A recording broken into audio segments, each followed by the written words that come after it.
Most people buy this type of home thinking it's the safe choice, the responsible choice, the we'll grow into it choice, and quietly, it wrecks their lifestyle. Including the gas it took to drive to the grocery store. This isn't about price, it's not about interest rates, and it's definitely not about whether you like cities or suburbs.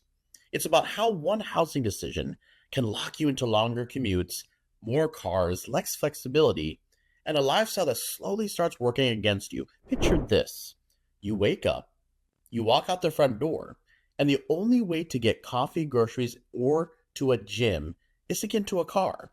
Now imagine doing that every day. These traffic jams are driving me mad. In traffic, in weather, on someone else's schedule. If you care about walkability, if you care about transit, if you care about not organizing your entire life around a steering wheel, you need to hear this before you buy.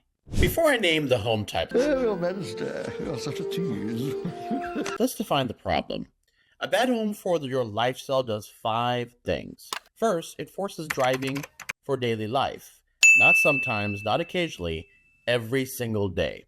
Second, it locks you into one life stage. Single? Great. Partnered? Maybe. Kids? Sure. Anything changes after that? Good luck. Third, it kills flexibility. You can't rent part of it. You can't downsize easily. You can't pivot without selling the whole thing. And fourth, it has hidden monthly costs that never show up on the listing: extra cars, extra gas, extra insurance, extra time. And finally, fifth, when you go to sell, your buyer pool is smaller than you think. It's smaller than I thought. This isn't ideology, this is math, this is mobility, this is a lifestyle fiction. All right, here it is. The worst home type for most lifestyles today is the car-dependent suburban single-family home. Wait, what? Surprise, huh? Not because it's evil, not because it's ugly, not because people are wrong for wanting one, but because the entire system around it is rigid. Single-use zoning means housing over here, jobs over there, stores somewhere else, and everything in between is asphalt. You're not just buying a house, you're buying a transportation system.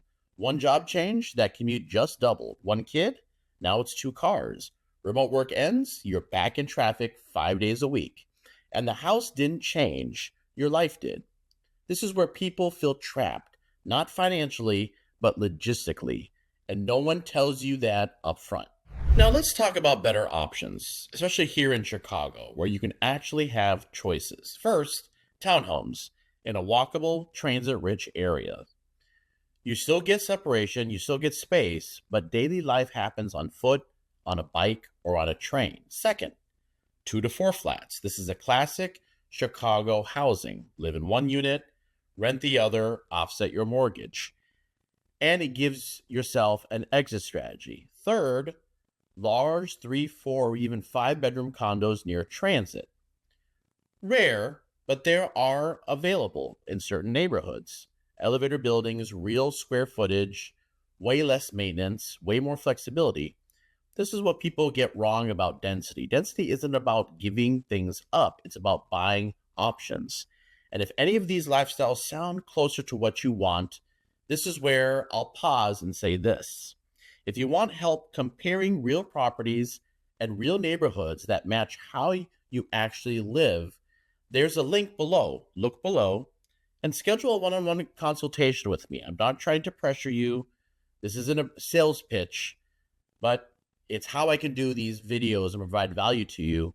I hope I can help you find a property. No pressure, just clarity. Now, this advice isn't for everyone.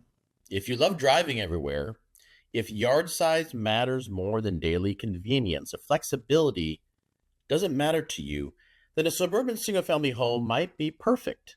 But if you value time, mobility, walkability, and the ability to adapt as your life changes, this decision matters more than your interest rate. And this is the part most people don't hear until it's too late. Your home doesn't just store your stuff. It dictates how you move, how you spend your time, and how stuck or free you feel day to day. If you're even questioning whether your current plan fits the lifestyle you want, that's your signal. You can schedule, as I've mentioned before, you can schedule a consult with me. Below, I've got a scheduling link. It's Google, very simple.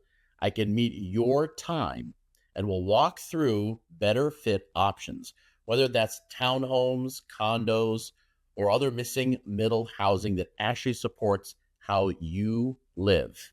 More importantly, I want to hear from you, good folks, in the comments. Quick question.